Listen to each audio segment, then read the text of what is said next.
Pronto. Bom dia, pessoal, bom dia. Estamos aqui aguardando todos entrarem na sala. Mas já vou dando as boas-vindas. Sejam bem-vindos ao ABAP no Ar, mais uma edição. Fazemos todos os meses um webinar aqui. Hoje é um webinar especial, como vocês vão ver. E peço também que vocês escrevam no chat, sempre a gente pede que vocês escrevam de qual agência ou empresa vocês são, de qual estado. Sempre é bom para a gente saber qual é nosso público, para depois a gente ir interagindo de uma maneira um pouco mais certeira também. Então, pessoal, vou começar já, para não tomar o tempo de ninguém demais, né? A gente não passar do horário. Vou me apresentar, sou Mariana Pagnoni, diretora executiva da ABAP, e vou acompanhar o webinar hoje com vocês essa manhã. Só para fazer uma introdução, não sei se tem alguém... a Fabinha. Só para conversar um pouquinho com vocês sobre a ABAP, né? A ABAP, que antigamente era a Associação Brasileira das Agências de Publicidade, ela mudou de nome, né? Ela continua sendo a ABAP, mas hoje o significado dela é ser um espaço de articulação coletiva do sistema publicitário. E essa mudança representa um movimento da ABAP, né, de se adaptar a essas mudanças de mercado e se tornar uma associação mais plural, aberta à participação de empresas de diferentes perfis, de diferentes atuações, e que todas fazem parte desse ecossistema, né, de publicidade. Então, nós abrimos o escopo para agências de marketing de influência, e-commerce, dados, a própria Market Data é uma das nossas associadas. Então, todas as agências que cuidam da parte de publicidade, né, e conversam o que a gente fala, né, da marca à mídia, são bem-vindas na ABAP. Vale também dizer que a ABAP, né, assim como esse webinar, está sempre comprometida com iniciativas que beneficiem todos, tanto as associadas quanto o mercado, e o nosso foco é fortalecer o setor e a sustentabilidade das agências, como vários eventos que vocês vão ver ao longo dos anos, né? Então, aqui só para fazer alguns recadinhos antes da gente começar. Esse webinar está sendo gravado e a gravação vai ser disponibilizada a todas as agências associadas da ABAP, tá? E também todos que estão assistindo, que de repente não são associados. E o microfone está mudo intencionalmente, só para evitar ruídos, mas vocês podem se comunicar por duas maneiras, ou pelo chat, ou por esse botãozinho de dúvidas, né, pelo perguntas e respostas. Nos últimos 15 minutos finais, a gente abre para perguntas e respostas e abre os microfones, então podem se preparar aqui para as perguntas, numa boa.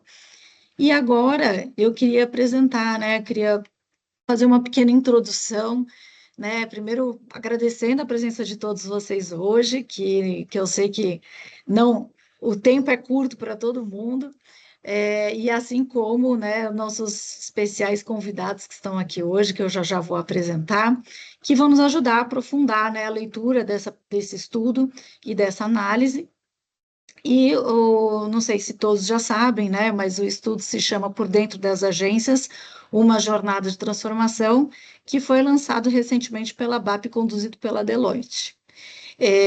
Contando um pouquinho do lado de cá, rapidamente, né, esse estudo nasceu de uma inquietação legítima da ABAP, né? A gente sabe que a gente está vivendo, assim, momentos de mudanças estruturais muito importantes no mercado publicitário. E as agências que estão na linha de frente dessa transformação, elas enfrentam desafios que muitas vezes não são percebidos com clareza por todo o ecossistema. Então, o nosso objetivo foi produzir esse estudo, que é um estudo de qualidade, confiável e muito útil para as agências, porque mais que um retrato do presente, ele trata-se de uma ferramenta que ajuda as agências a entenderem o mercado, entenderem o seu valor como agência e se preparar para os próximos passos. Então, fazendo uma breve introdução, esse estudo ele analisa o período de 2010 a 2023 e mostra como a atuação das agências mudou, né, diante dessa explosão de dados, do avanço das redes sociais, da influência de criadores de conteúdo, impacto da inteligência artificial. Então, a gente vem redesenhando esse mapa de comunicação E hoje vamos ter o prazer de ouvir o Giovanni da Deloitte aqui para nos apresentar e também a nossa conselheira, Fábia Juliás. E vou apresentá-los também, aqui um pouco do background deles. A Fábia Juliás é CEO da Market Data e diretora de Dados e Conhecimento da VML América Latina. Ela é conselheira da ABAP e também ela é membro do NQT, que é o Núcleo de Qualificação Técnica do SEMP, além de parte da equipe de revisão técnica desse estudo. E o Giovanni Cordeiro, economista-chefe e diretor da área de pesquisa de inteligência de mercado da Deloitte e coordenador geral desse estudo. Então, eu vou parar aqui de apresentar e gostaria de pedir para vocês começarem a apresentação do lado de vocês. Um bom webinar para todos e não se esqueçam que estamos à disposição no chat e no perguntas e respostas. Giovanni, passo a palavra para você. Obrigada. Joia, obrigado, Mariana, obrigado, é um prazer aqui em nome da Deloitte estar com vocês aqui nessa manhã de segunda-feira.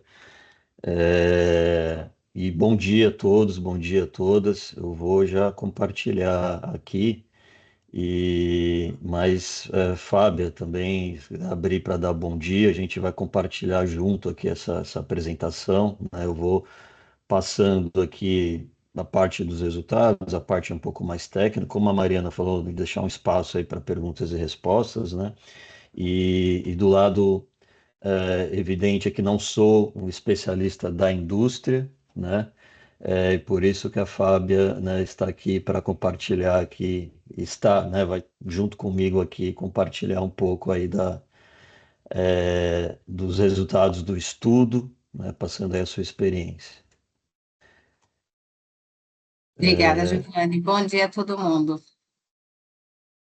Compartilhar aqui a minha tela já para a gente ir direto para a apresentação. Vocês já estão vendo a minha tela?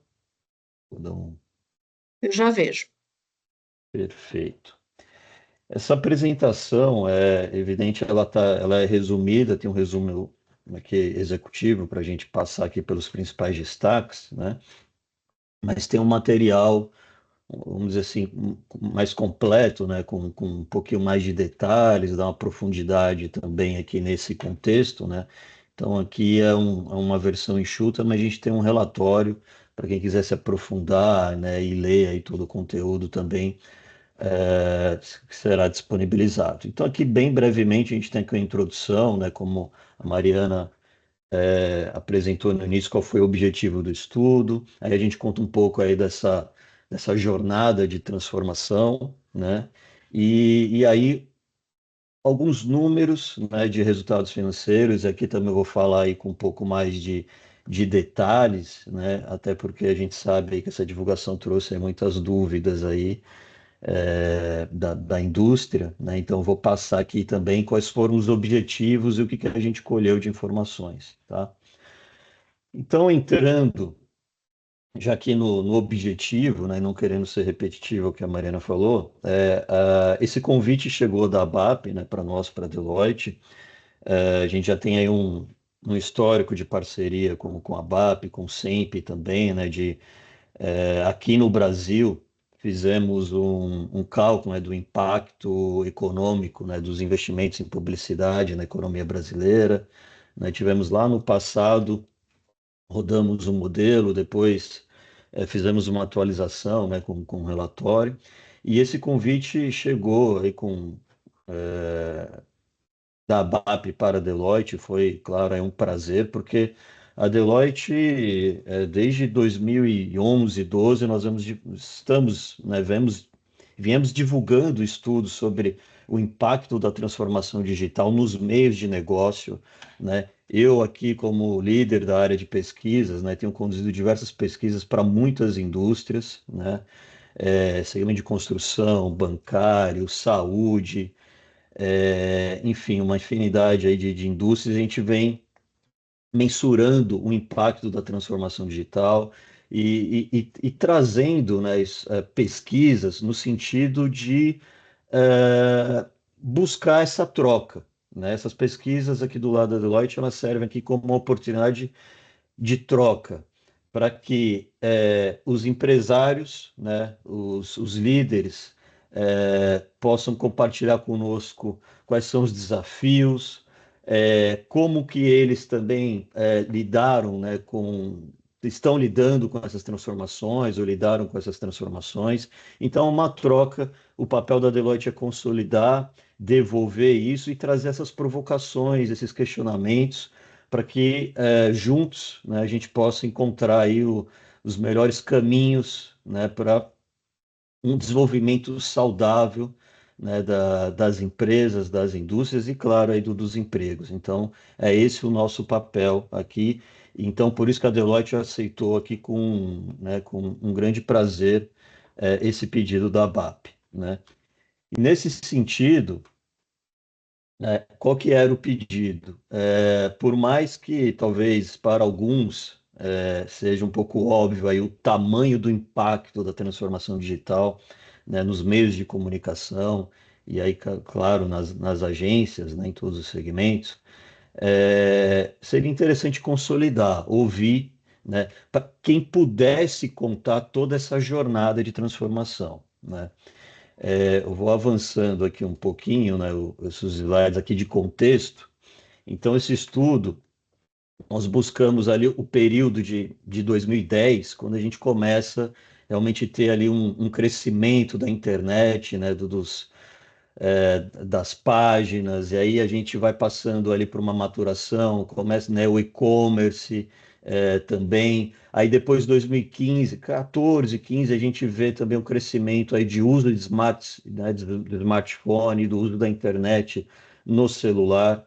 E aí a gente começa a ver um boom de veículos aí de comunicação, né, e um crescimento, né, a gente pode dizer que esses números aqui de dados armazenados, ele é só uma forma de mostrar assim, o tamanho de conteúdos que a internet passou a ofertar, né, às pessoas, à sociedade, né? Antes a gente tinha lá os veículos tradicionais, rádio, TV, né, revistas e jornais, e a internet ela abriu ali de forma exponencial um boom ali de oportunidades de criação de conteúdos que, evidente, em décadas anteriores, né, talvez a gente jamais teria imaginado, né? Até quando a gente olha filmes ali da década de 80, 90, né, a gente não realmente não, não tinha, né, imaginado essa possibilidade e esse tamanho de impacto aí de transformação, de criação de conteúdos, né? Então, o estudo ele conta um pouquinho para dar o contexto do tamanho dessa jornada, né, desse impacto, né, do, do boom das comunicações. Fábia, eu estou puxando aqui, mas fica à vontade para me interromper aqui, por favor, se quiser contextualizar, É, tá bom? você vai seguindo, obrigada. É, então, aqui, né, ainda no contexto, né, a gente tem ali a predominância das mídias tradicionais, aqui só, né, dando um grande contexto da transformação digital, né, a criação ali do computador pessoal. Aí a gente tem ali a internet, o início ainda muito, né, recipiente da jornada da digitalização, o computador pessoal avançando, evidente, no mundo ali de negócios, né?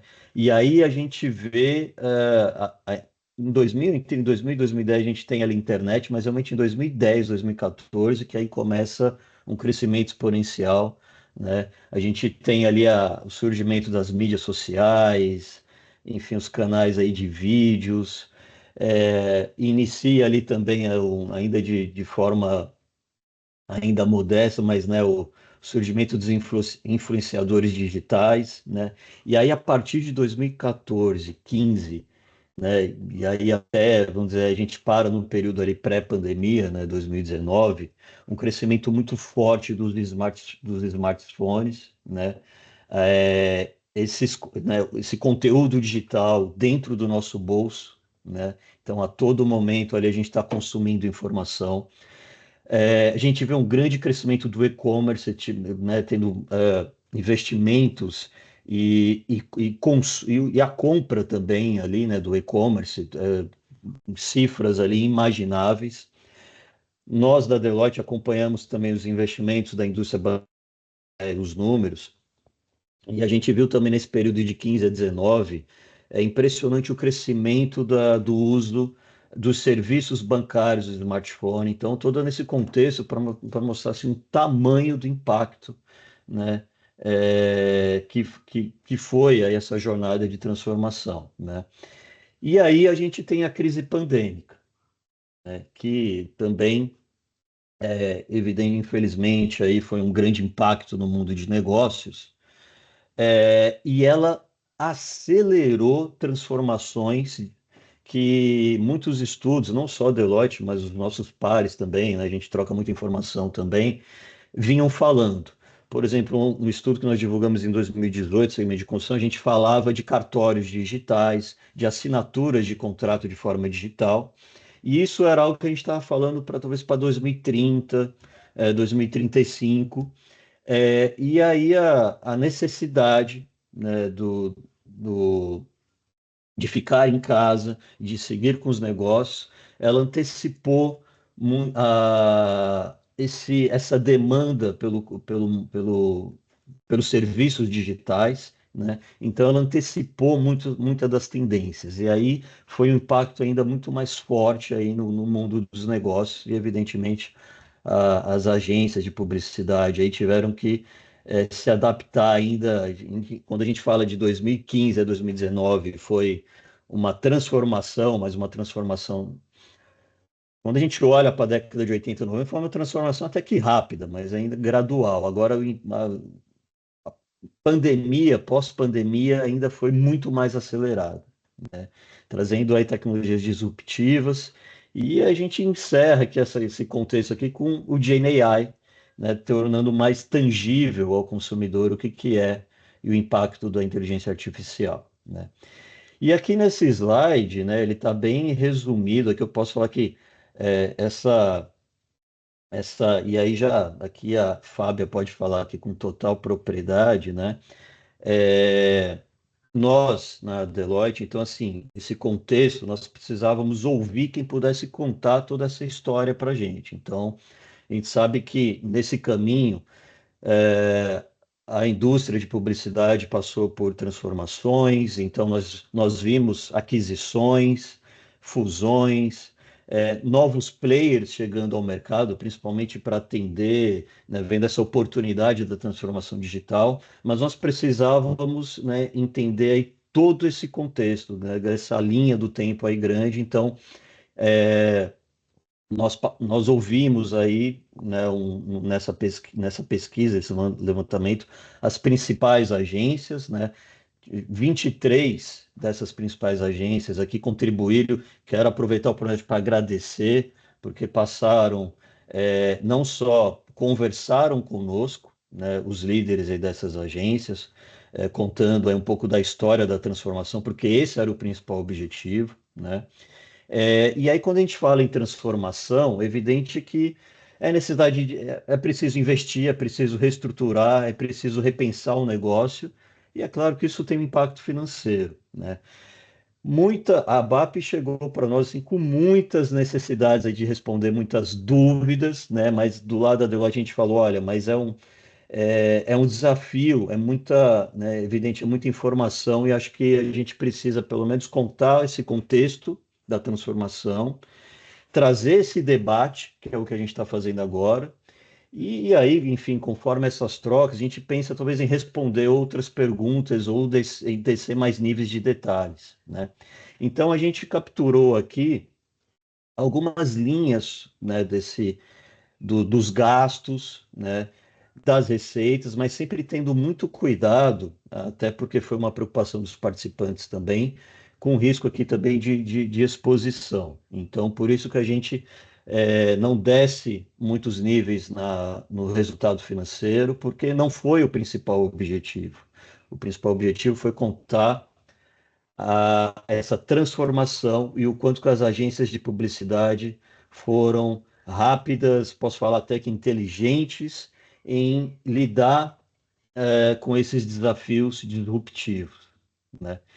E aqui a gente tem um cenário aqui, né?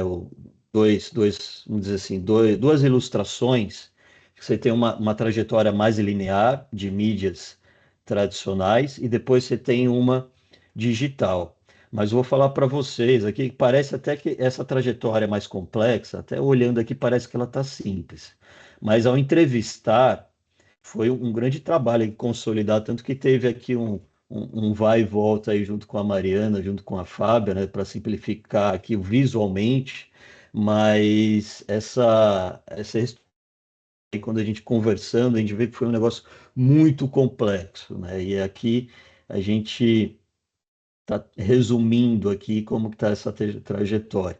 Fábia, você pode contar um pouquinho aí dessa mudança, né, dessa linha linear para essa mais complexa que a gente tem aqui? Claro. Gente, bom dia. Obrigada, Giovanni, por você dar esse contexto maravilhoso. Acho que todos nós vivemos isso na pele, mas quando alguém coloca isso dessa forma tão clara e organizada que nem o Giovanni, a gente se enxerga de uma outra forma, né?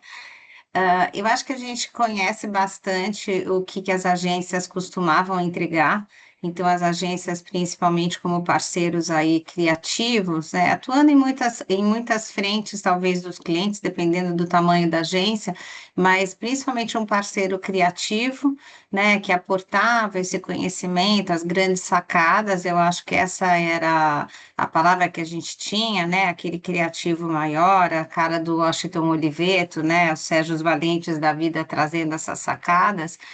E hoje, quando a gente olha as agências hoje, a gente tem uma preocupação que vai muito além da criatividade. Hoje as agências têm esse papel de prover não só a sacada criativa, mas uma infraestrutura de negócio para, de fato, o cliente poder operar. Então, quando a gente olha aqui na parte de baixo, os conhecimentos que hoje uma agência tem que aportar, eu acho que vale a gente pegar a primeira linha aqui, né? Antecipar tendências, preocupações com sustentabilidade, comunicação verbal e não verbal, né? Inteligência artificial. E aqui na parte de baixo desse segundo quadro, tudo que a gente hoje pensa, eu pensava que não fazia parte da vida de uma agência, né? Programação, ciência de dados, trabalhar com informática, compilar e manipular grandes volumes de informação, trabalhar com campanhas que têm resultado real time. E foi isso que a internet trouxe para a gente no ambiente de comunicação, e agora potencializada com inteligência artificial regenerativa, você precisar entregar comunicação com grande escala. E para você entregar com escala, você precisa de tecnologia e precisa de gente que entenda não só de criatividade, mas do contexto do negócio, do contexto do consumidor e faça isso executar. Então, a trajetória do nosso publicitário, do nosso funcionário, ele é muito maior, muito mais amplo, muito mais complexo. E esse é um dos fatores que a gente vai ver na pesquisa importantes no custo das agências, ter uma mão de obra especializada e, ao mesmo tempo, com grande conhecimento de negócio. Joia. Muito bom, Fábio. Muito obrigado pelo contexto.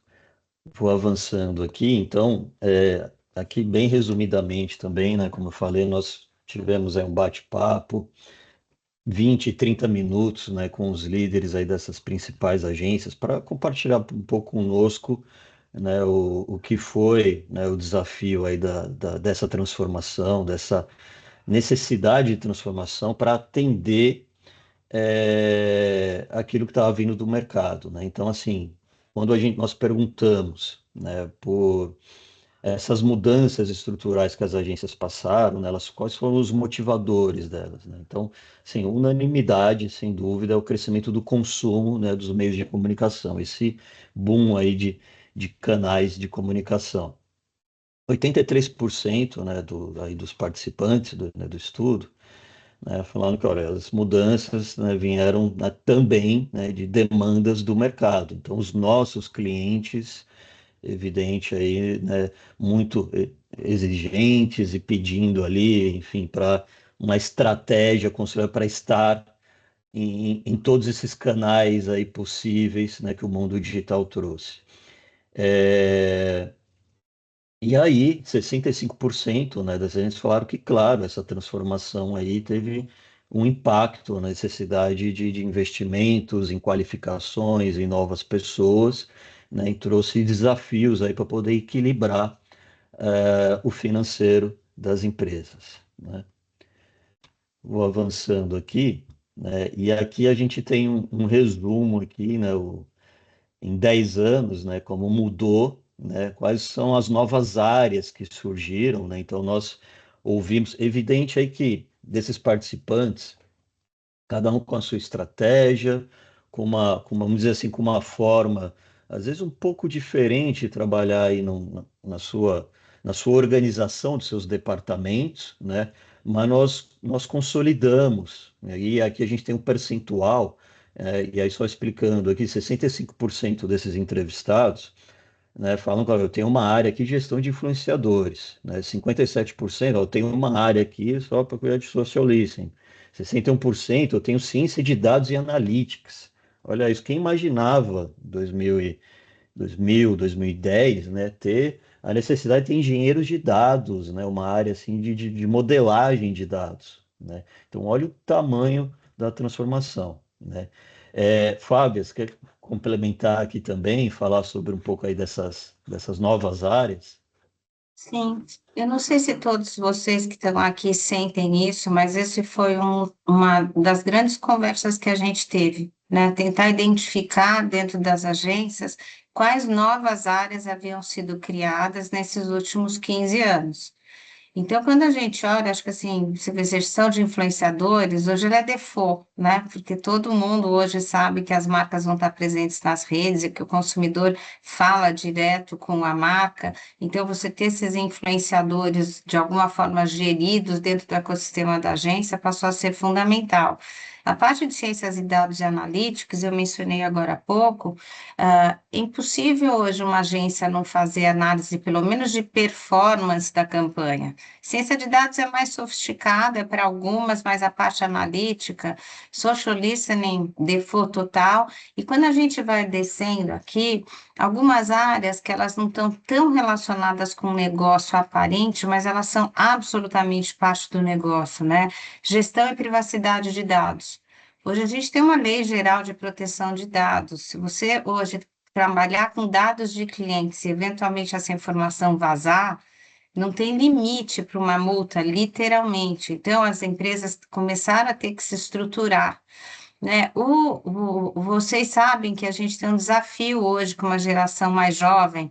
Então, você ter hoje uma presença de um RH que ajude a engajar, ajude a incentivar, né? Um RH que também ajude a ter conversas estratégicas, muitas vezes com clientes, é muito importante entender da indústria onde o nosso cliente está inserido. Então, você tem hoje nas agências áreas importantes de inteligência de mercado, muitas vezes apoiando a área de marketing do cliente, muitas vezes fazendo o trabalho da área do cliente.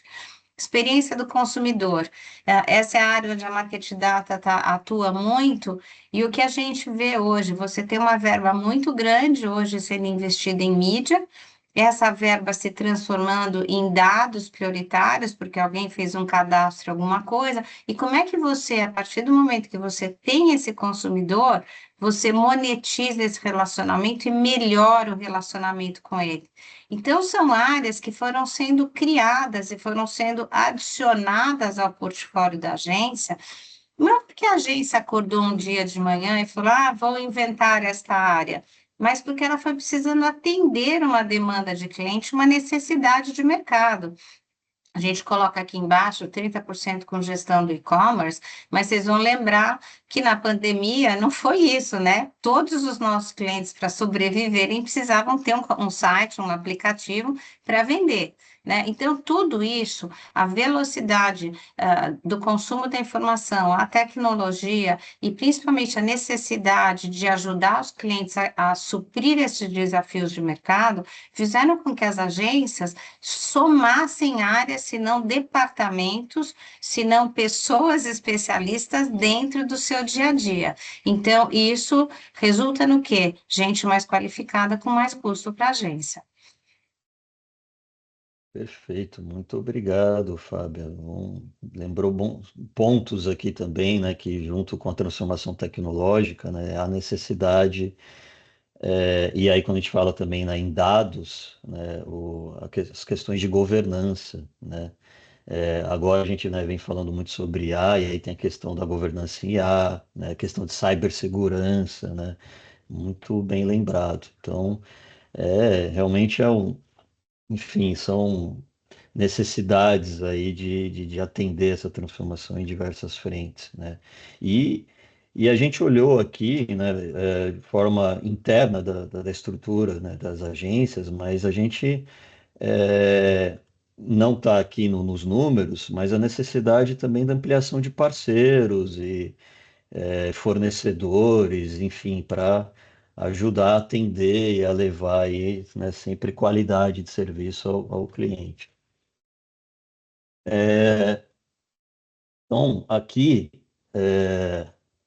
bom, acho que aqui também, Fábio, acho que você pode falar aqui com total propriedade, né, de mais algumas perguntas aqui que nós endereçamos aí aos entrevistados, né, quais os principais serviços, né, que as agências oferecem atualmente, né, então 96% desses participantes, né, quase a totalidade aí disseram, né, seguem na publicidade tradicional, é, 87% ali, né, em comunicação digital, marketing e publicidade online 78%, né?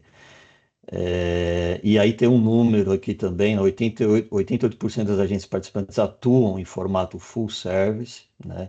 E aí, acho que Fábio também passo É. aqui por favor aí para a Eu acho que sua. essa foi uma das grandes descobertas que a gente teve no estudo, acho que a gente não esperava. Eu tive na sexta-feira conversando com os presidentes de São Paulo e nacional da Brad, e essa foi uma pergunta importante, o que eles queriam saber, então, mas o futuro das agências é full service? Não tem mais espaço para as agências de nicho? Não é isso que a gente está falando. O que a gente está falando aqui no estudo, a gente identificou que 88% das agências entrevistadas oferecem hoje uma oferta completa.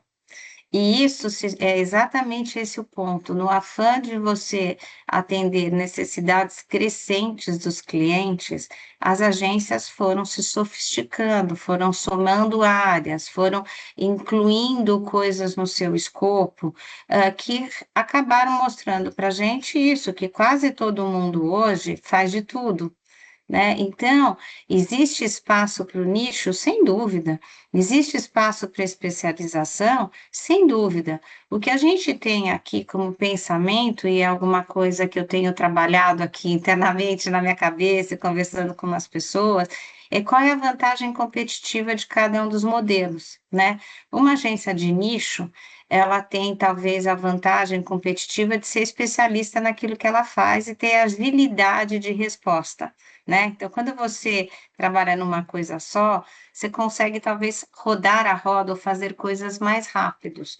Porém, como o Giovanni mesmo mencionou, você acaba atuando hoje no ecossistema com marcas e empresas que querem uma unidade, né, de uma consistência para suas marcas, uma consistência para o seu posicionamento.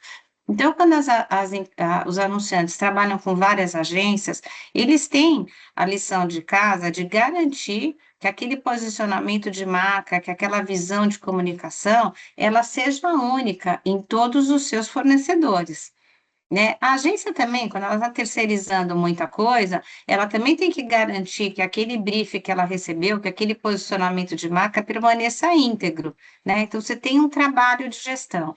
As agências full service, elas representam esta vantagem competitiva, né? Você é um one-stop shop, o anunciante reconhece quem é aquela pessoa de atendimento, aquele posicionamento de marca e de comunicação, teoricamente está garantido e passa a ser responsabilidade da agência distribuir isso. Os dois modelos são válidos e a gente não está falando que um é melhor do que o outro, depende da necessidade da agência e necessidade do cliente que a gente tem do lado de lá. Mas essa é uma descoberta interessante, porque se vocês pensarem naquilo que a gente estava falando há pouco, a agência não é mais um parceiro só de criatividade, ela é um grande parceiro estratégico. né? É um parceiro que aqui arregaçou as mangas e foi atrás de fazer publicidade online, publicidade offline, mídia programática, compra de influenciadores, toda a gestão de dados e tecnologia, e agora ganhar escala, né, na própria criação e na entrega dessas coisas todas. Então, eu acho que a gente tem um cenário hoje para as agências que precisa ser entendido de uma forma diferente. A gente chama hoje de agência aquilo que é uma empresa consultiva na área de comunicação, porque a gente está fazendo muitas coisas e com excelência. Bom, muito obrigado, Fábio. Avançando aqui, enfim, já dando um contexto aqui para a gente entrar então aqui um pouco aqui no financeiro, né? Toda essa transformação evidente se reduz, se resume, né, em gastos e necessidade aí com novos departamentos, né, necessidade de novas profissões e aí a contratação de pessoas, né? Então, quando a gente olha aqui nos gastos totais, né, a gente, ao longo de toda essa jornada, a gente vê ali que no consolidado desses participantes, né, que passaram por essa transformação, contaram essa história para a gente, né, os gastos em relação ali às receitas representavam 36% lá em 2010. E isso subiu para, né, 46% em 2023.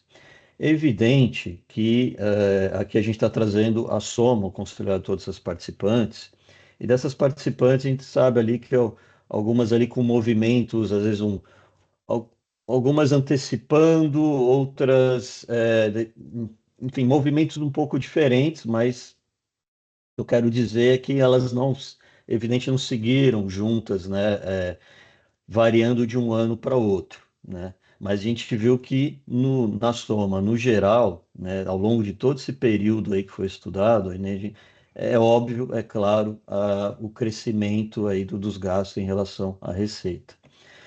A evolução de número de funcionários, né? Atrás desse gasto é a necessidade de contratação aí de pessoas, né? Como a gente falou, um crescimento médio anual de 6,5%.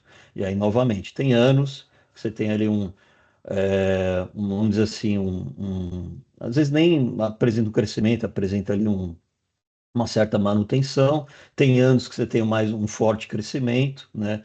E aí, de novo, cada agência aí com a sua jornada, às vezes um pouquinho ali diferente ali do momento, mas na média de todo esse período, a gente distribuindo os momentos de grande crescimento e de certa manutenção, você tem um crescimento médio anual de 6,5%, né, ao longo de todo esse período. E as receitas, elas, evidente, claro, né, buscaram aí seguir esse crescimento, mas a gente vê ali que há ao longo desse período que foi estudado, um pequeno descasamento. A gente vê que as receitas cresceram na média anual de 5,2%, e o orçamento, né, das pessoas aqui em 6,9%. Então a gente tem os gastos ali 6,5%, e em pessoas 6,9%, que é, de novo, né, repetindo, uma média anual ao longo de todo esse período aí de 13 anos, né? Então, a gente vai ver ali que tem anos que o gasto do pessoal cresceu muito forte, e naquele mesmo ano, às vezes a receita não acompanhou, mas no ano seguinte a gente já tem a manutenção do gasto com pessoa, aí o crescimento da receita, né, trazendo um certo equilíbrio, mas aqui é uma evolução média anual de toda essa jornada, tá? E aí vamos entrar um pouquinho mais em detalhes aqui. Então, como eu falei, aqui a gente tem na linha, né, rosa aqui os gastos, na linha verde as receitas. Giovanni, eu não tenho em valor absoluto, em reais aí, milhões, bilhões, enfim, que seja. Não. Isso também foi aí vamos dizer assim, um comprometimento nosso, né, com os participantes de evitar qualquer possível exposição, porque, né, começa a cruzar um número daqui, outro dali, né, puxa dali. Então, para evitar uma grande exposição aí dos participantes, né, em respeito e novamente agradecendo a participação deles, né, a gente trouxe, o nosso objetivo aqui era acompanhar a evolução da jornada de transformação e não trazer um detalhamento, uma análise da saúde financeira, aí seria um outro projeto, um outro estudo, né? Então aqui a gente era acompanhar como que as receitas desses gastos, e a gente está falando aqui só desses principais números, a gente também não coletou todas as informações financeiras, investimentos dessas empresas, né? No relatório completo, a gente tem outras fontes que falam do investimento da publicidade, né? O grande crescimento ao longo dessa jornada, o investimento em tecnologia, né? Que a gente pega também de outras fontes, como Gartner, que está lá no relatório, né? Mas aqui com as participantes, né? Nós buscamos aqui apenas olhar para esse orçamento, né, dos gastos, né? E é evidente quando a gente fala dos gastos, a gente fala de receita, mas a gente também não entra em muitos detalhes. E aí a gente vê, como, né, entre 2010 e 2015, né, os gastos partindo ali já de um crescimento, a gente vê que abre um pouquinho a diferença ali com as receitas, mas as receitas buscam acompanhar esses gastos, né, sempre. A gente vê ali um crescimento médio anual de 9,7 dos gastos, 9,2 das receitas, então elas andam quase juntas, mas ainda um pequeno descolamento. 2015 para 2020, aí a gente vê realmente uma grande transformação, que a gente vê aí o crescimento dos smartphones, de booms, aí, um boom de canais e de conteúdos, né, na internet, né? Então aí realmente a gente vê aí o quanto aí realmente passa a ser disruptivo, né, essa transformação digital. E aí a gente vê que nesse período as receitas elas praticamente se manteram ali estáveis, uma pequena queda de 3% ali ao ano, mas praticamente se manteram estáveis. E as receitas, perdão, e os gastos, eles cresceram um pouquinho, 1,3%. Então, aí se a gente olhar, né, para a indústria, essa disrupção, a gente vê novos players chegando no mercado, porque abre oportunidades, né, essas, com esses novos canais aí de comunicação, esses novos serviços, né? Fusões, aquisições, então a gente vê grandes transformações. Então a gente vê ali o gasto crescendo ali um pouquinho, as receitas praticamente uma manutenção, mas muita transformação na indústria aí nesse momento. E aí a gente tem a pandemia, e como eu falei, a pandemia ela acelerou transformações, né, digitais, que já eram falados por diversos outros estudos, mas a necessidade ali de um investimento acelerado. E aí a gente vê que nesse período a gente tem os gastos crescendo em 7,8%, né, de 2020 a 2023, e as receitas crescendo ali em 4,9% na média anual e desse período. Ao longo, então, do período 2010 a 2023, a receita cresceu 5,2, os gastos 6,9. Mas se a gente olhar ali pós-pandemia, as receitas crescem 4,9 e os gastos 7,8. E aí já respondendo, Giovanni, por que não temos 2024? Porque a coleta foi feita em janeiro de 2024 até, aliás, final ainda de janeiro, né? A gente pode dizer que foi de fevereiro de 2024 a junho, início ali de junho de 2024. Então, nós só tínhamos os números fechados das agências 2023, né? Nós não tínhamos ainda os números de 2024, tá? E aí, como a gente fechou a coleta em 2024, a gente trabalhou aí nesse último semestre a consolidação aí dos números, a construção aí desse material, tá? E aqui, a gente tem aqui o resultado bruto, o resultado líquido. O resultado bruto, ou também conhecido aí como lucro ou prejuízo bruto. Ele é a receita, DRE, da demonstrativo de resultado do exercício, a gente tem ali as receitas, tem os custos, né, atrelados aí à principal operação, e aí a gente tem o resultado bruto. Ele ainda não tem impostos, não tem despesas, né, e ele também não é resultado operacional, né, então a gente segue ali buscando aí o modelo padrão contábil IFRS, né? Então a gente tem lá as receitas, os custos e esse resultado bruto, ou também pode ser, né, se for positivo, lucro, se for negativo, prejuízo bruto. Então, a gente tem, e aqui é mediana dos resultados. O que isso significa? Ele não é a soma, porque a soma pode trazer aí o peso das agências de maior porte. Então, ele aqui é a mediana para tirar esse peso das agências aí que tem a maior receita ou tem a maior estrutura, né, orçamentária.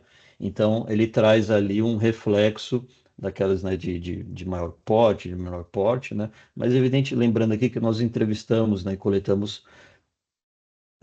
os números das agências, né, das maiores, das principais aí, conforme, né, o SEMP, e-mail e mensagem, né, dali das principais. E aí a gente tem o resultado líquido. Aí do bruto a gente desconta despesas com juros, despesas aí também aí a parte administrativa, enfim, aí já impostos. Então aí começa a tirar aí todos esses gastos e o resultado líquido, ou também pode ser chamado de lucro, se for positivo, ou prejuízo, se for negativo, né? Líquido, aquilo lá no final da linha da DRE, lá o que sobra, né? Depois você pagou impostos, pagou despesas de juros, depreciação, enfim, é, todos esses gastos. Então a gente vê ali a queda de 14,6% em 2010 para 5,7%. Aí vamos perguntar, Giovanni, mas isso foi uma queda assim linear? Como eu falei, não. Né? Você tem, ao longo desse período, você tem oscilações, como eu falei, tem períodos em que os gastos crescem muito, depois no ano seguinte a gente vê as receitas, né, compensando. Então, e aí, como eu falei também, cada agência aí tem sua estratégia, teve o seu modelo de desenvolvimento, mas olhando ao longo de toda essa linha, né, a gente vê essa mediana e essa tendência. 2024, né, poderia ter ali um resultado líquido um pouquinho melhor, né, do que 5,6 e tal. Não sei, pode ser que sim, né? Nós não temos esse número consolidado, né? Pode ser que 2023 ainda estava refletindo impactos do pós-Covid, né?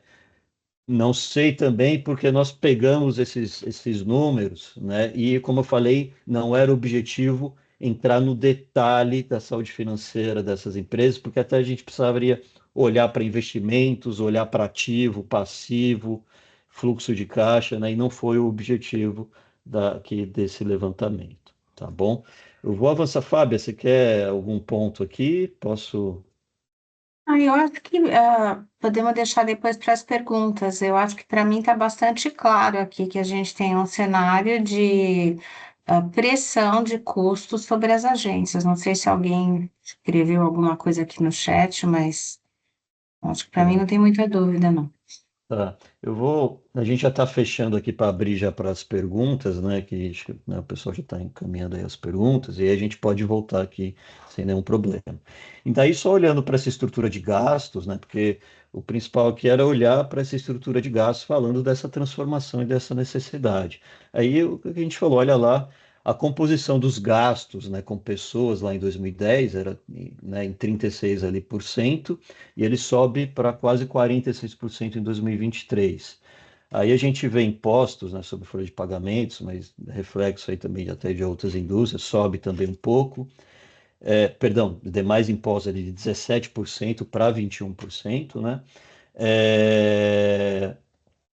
Pesquisa e desenvolvimento, então aqui a necessidade, né, também aí não só de qualificar, de trazer novas pessoas, mas você precisa estar sempre atento às transformações, às tendências, né? Então, super importante. Olha como também sobe, né, a participação aí de pesquisa e desenvolvimento, né? Quase 9% ali da composição aí dos gastos. Né? E aí a gente está olhando aqui, perdão, né, os gastos sobre a receita, né? Então, quase 9% aí dos gastos em pesquisa e desenvolvimento, né, em relação à receita. E tecnologia da informação, e aí que tem um ponto também muito importante. Aqui a gente está olhando na estrutura da DRE, da demonstrativa de resultado. Para a tecnologia da informação, a gente está pegando despesa com tecnologia, despesa de software, né? Os investimentos, eles entram, né, ali em ativo e aí nós não coletamos. Na pesquisa completa, a gente fala dos investimentos, número que vem da Gartner, da necessidade de investimento, né, da indústria de publicidade em tecnologia, é um CAPEX, né, conhecido aí, mas a gente não trouxe aqui o CAPEX, aqui a gente tem o OPEX, que é só as despesas pagas aí com softwares e maquinários, né? Eu vou avançando aqui, né? Perdão, último slide aqui. Então, metodologia, como eu falei, né? Finalzinho de janeiro ali até, né, junho, nós coletamos os dados, por isso que nós não temos dados ali de 2024, né? Conversamos aí com as maiores e principais agências aí de publicidade, 23, mas principalmente aqui nós selecionamos, né, aquelas que podiam contribuir conosco para contar essa jornada desde 2010, né? Isso é um ponto aqui muito importante. E também a pesquisa, né, como eu falei, ela teve como objetivo aqui trazer esses insights para que a gente iniciasse aqui a conversa, o entendimento, e olhasse um pouco para trás para ver o tamanho da transformação, das necessidades, o quanto que esses empreendedores, né, os líderes dessas agências aí, o quanto que eles foram rápidos em se adaptar, em atender essa transformação, né? E, como eu falei, é aqui uma ferramenta, como a Mariana falou nisso, é uma ferramenta para a gente discutir olhando para o passado, mas principalmente para se preparar o que está vindo aí para o futuro, né? E ainda talvez com transformações aí com a necessidade de ainda mais velocidade para atender a todos esses desafios aí que vem chegando. Então é isso, eu encerro aqui. Vou parar de compartilhar a minha tela aqui e a gente, né, Fábia, novamente peço a gentileza, se quiser concluir aqui a apresentação, a gente abrir para as perguntas. Não, eu acho que fez uma apresentação brilhante. Estou aqui disposta para escutar as perguntas também. Pessoal, então vou entrar aqui. O Bruno Dreux, que é da Associação Brasileira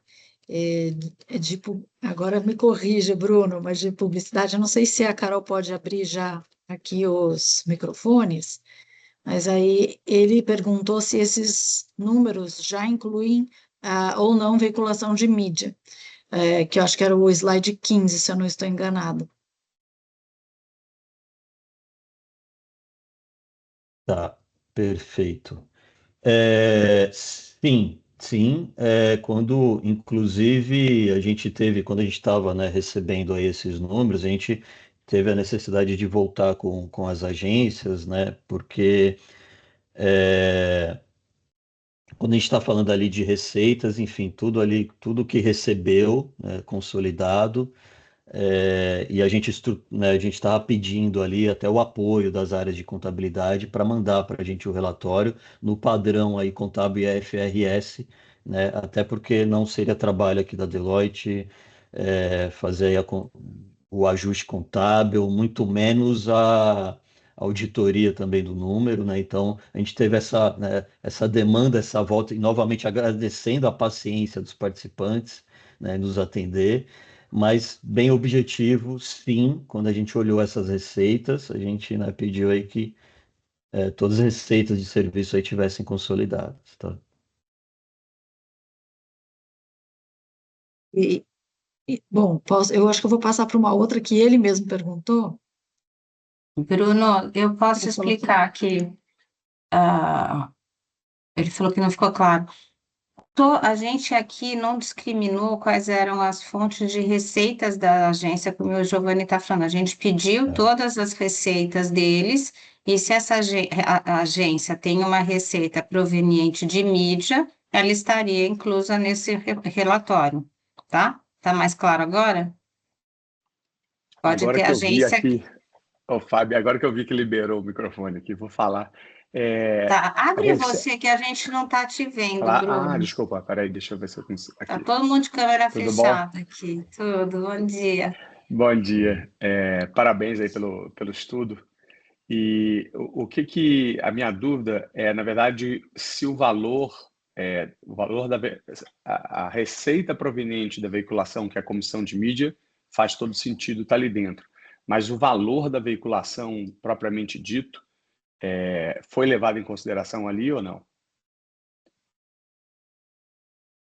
Porque uma coisa é a comissão, outra coisa é o valor pago ao veículo, né? E os valores pagos aos veículos, né, os valores de mídia, são um volume muito grande. E aí os 5% de margem líquida no final, se for em cima dos valores brutos de mídia, é uma diferença muito grande se não forem.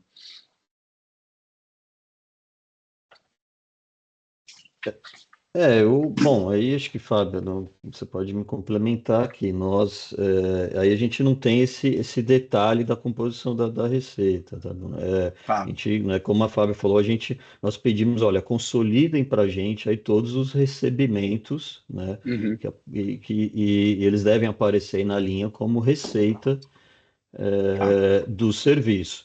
Uhum. Pode ser, e aí assim, aqui falando da parte técnica da contabilidade, às vezes a gente Uhum. tem algumas indústrias que a receita ela não é tratada como uma receita da principal atividade, mas na DR obrigatoriamente as entradas vão ter que aparecer na linha lá embaixo de outras receitas, né, Uhum. operacionais. Então, o resultado do lucro entrou, né, de venda de serviço, tem que aparecer lá no resultado líquido, tá? Tá. Acho que o João ele respondeu aqui, não foi considerado. Não, Maravilha. é bem simples. É que quando a gente está falando de resultado, é o que sobrou na agência. Então, se ele comprou Sim. 10 milhões, ele comprou 1 milhão, é o que sobrou daquela comissão ou rebate dele, ou o que ele tenha feito, Bruno. As agências têm modelos diferentes, né? Tem agência que não compra mídia, por exemplo. E as que Sim, sim. compram têm que Mas lançar o resultado disso. a minha dúvida, por exemplo, é se a gente transaciona 100 milhões de mídia no ano, mas eu considero só a comissão de mídia, deixa eu botar aqui um número de 10%, a minha É, receita ela vai ser 10 milhões e não 100 mas é milhões. isso, Bruno. É isso, né? Exato. É É só a isso. comissão, né? Porque o resto você intermediou, mas Sim, você não sim. teve 100 milhões você não teve 100 milhões de receita, Sim, sim. Com certeza. certo? Mas é que a É agência esse o adora botar esse conceito. número como oficial, né? Ah, entendi. Sem Tá, dúvida, sem tá bom. dúvida. Obrigado, gente. Entendi. Imagina. Pessoal, tem alguma outra pergunta? Eu estou olhando aqui, acho que por enquanto não tem. Vou aproveitar para perguntar também uma dúvida que surgiu ao longo dessas últimas semanas, mas a questão do AI, né? Já que a gente está falando de uma pesquisa que é também para a gente se planejar para o futuro e tal, eu acho que existe uma visão de que inteligência artificial diminui o custo das agências e que as tecnologias diminuem o custo das agências. Aí não sei, Fabinha, se você gostaria de comentar a respeito disso.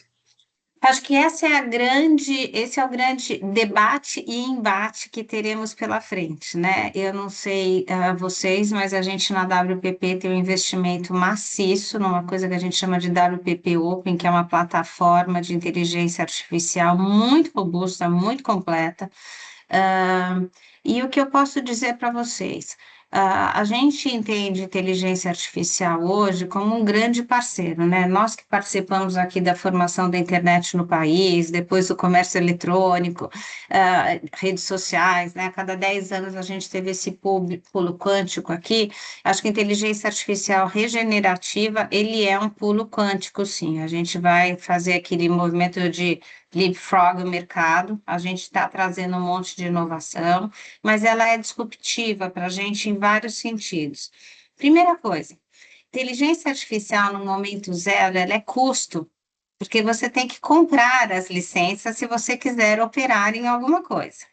Por que que eu estou falando disso? Porque eu não sei o quanto de vocês já se debruçaram sobre isso, mas existe uma questão legal que define o seguinte: não existe propriedade intelectual sobre um produto que é derivado do trabalho de uma máquina.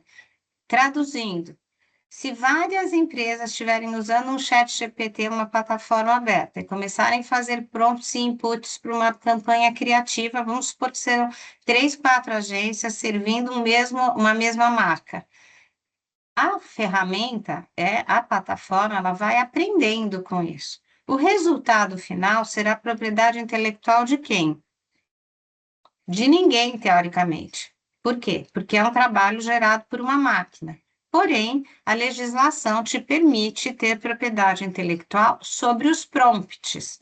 Então, a gente tem que ter registros e logs dos prompts que foram colocados e ter capacidade de registrar esta informação para amanhã poder dizer, não, agência, veja bem, meu cliente, isto é um trabalho da agência, porque, afinal de contas, nós fizemos todos esses prompts.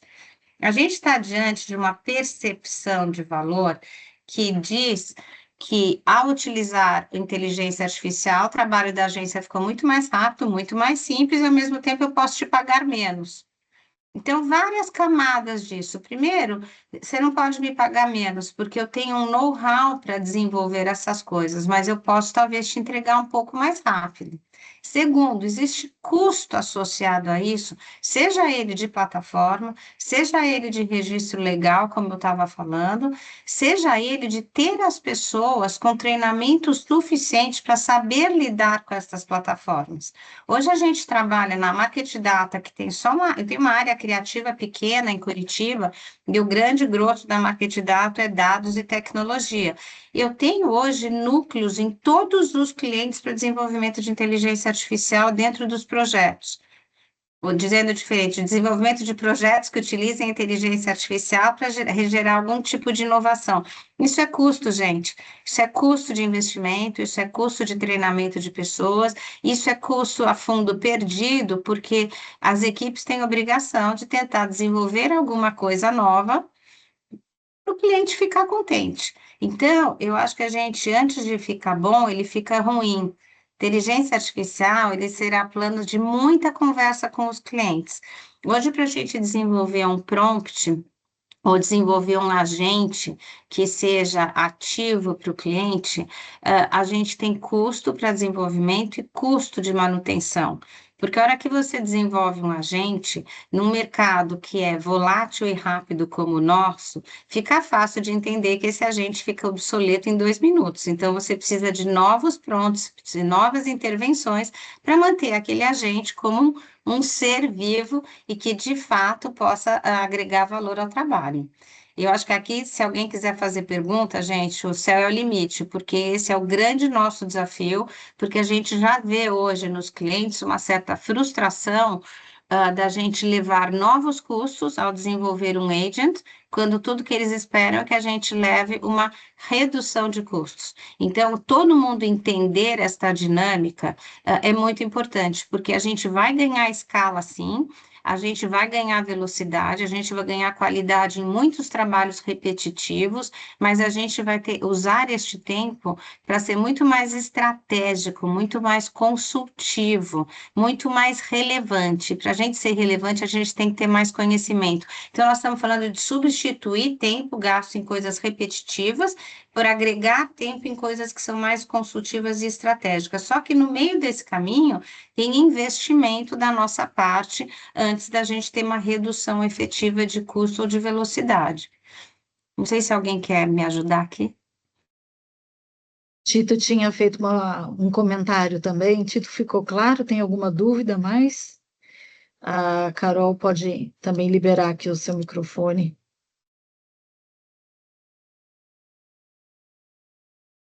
Só estou procurando o Tito, gente. Sim, ficou claro. Tá bom. Tá bom. Obrigada. Bom, e aí eu vou perguntar para o Giovanni aqui, não sei se isso é possível, Igor, mas o Igor está perguntando, né, sabendo que não se pode abrir muitos dados, mas sobre o perfil da amostra, né, se é Brasil, se é São Paulo, se é PMG, o tamanho das agências, não sei se é algo que pode ser aberto ou não. A gente também aí um acordo aí com as participantes, a gente não pode entrar em muito detalhe, mas nós buscamos aí as maiores agências de publicidade de acordo com o ranking de compra de mídia dos 100 e-mails. Então, a gente está falando aí de grande porte, né? E acho que dá para ter uma ideia aí desses, né, quem são esses participantes aí, quando a gente olha para esse ranking aí dos 100 e-mails. Obrigada, Giovanni. Obrigado. Pessoal, alguém tem mais alguma pergunta? Eu não quero também estourar muito tempo de ninguém, já passou das 10h30, mas também fiquem à vontade de perguntar, mandar pelo chat depois, né, pelo Teams, a gente pode também depois responder para vocês. Então, ótimo, acho que ninguém tem mais nenhuma pergunta. Queria agradecer a presença de todos. Nossa querida Marlene está aqui de câmera aberta. Obrigada, querida, pela participação. Você é sempre muito importante aqui para a gente. Obrigada a todos. Igor, não tô vendo a carinha de todo mundo, mas queria agradecer a todos a participação e ficamos à disposição. Eu vou deixar aqui meu e-mail também, caso haja alguma dúvida. A Caroline já deixou aqui também o link para baixar o estudo, quem ainda não conseguiu ver o estudo. E para quem é associada, só para avisar, estamos enviando esse estudo impresso para todas as associadas. Meu e-mail está aqui. Caso não recebam, nas próximas semanas, por favor, me escrevam. Tá bem? Obrigada a todos, pessoal. Fabinha, Giovanni, muito, muito obrigada Eu que novamente. agradeço. Vocês foram espetaculares, como sempre. Obrigada. Tchau. Obrigado. Obrigado. Boa Obrigada, semana. gente. Tchau, tchau. Tchau, tchau.